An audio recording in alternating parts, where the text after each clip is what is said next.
नमस्कार दोस्तों। आज बात करते हैं छात्रों के विषय में। क्या भारत के छात्रों का भविष्य सुरक्षित है?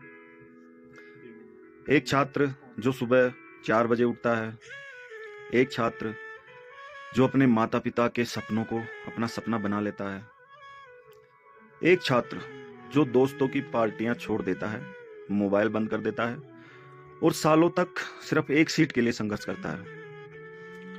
लेकिन सवाल यह है, क्या इस देश में मेहनत करने वाले छात्रों को उनका हक मिल रहा है? नीट परीक्षा को लेकर पूरे देश में हंगामा हुआ, पेपर लीक के आरोप लगे, जांच हुई, गिरफ्तारियां हुई, मामला सुप्रीम कोर्ट तक पहुंचा। देश के लाखों छात्रों के मन में सिर्फ एक सवाल था,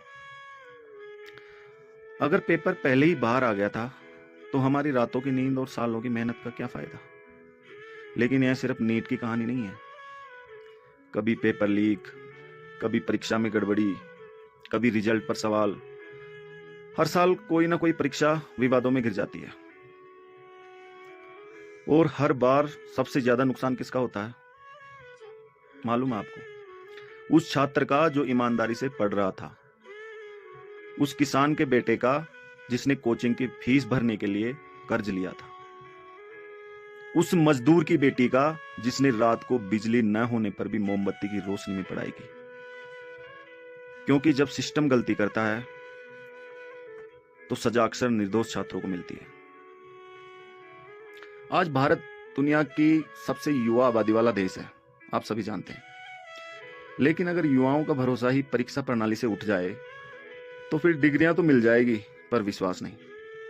छात्र सिर्फ परीक्षा नहीं देते, वे अपना समय, अपनी जवानी, अपनी उम्मीदें और अपने परिवार के सपने दांव पर लगाते हैं।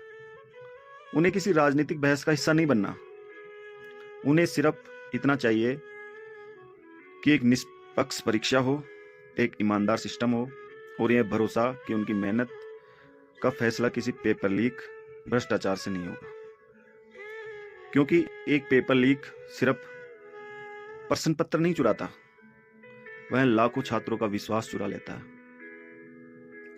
और जिस देश के युवाओं का विश्वास ही टूट जाए, उस देश का भविष्य भी कमजोर पड़ जाता है।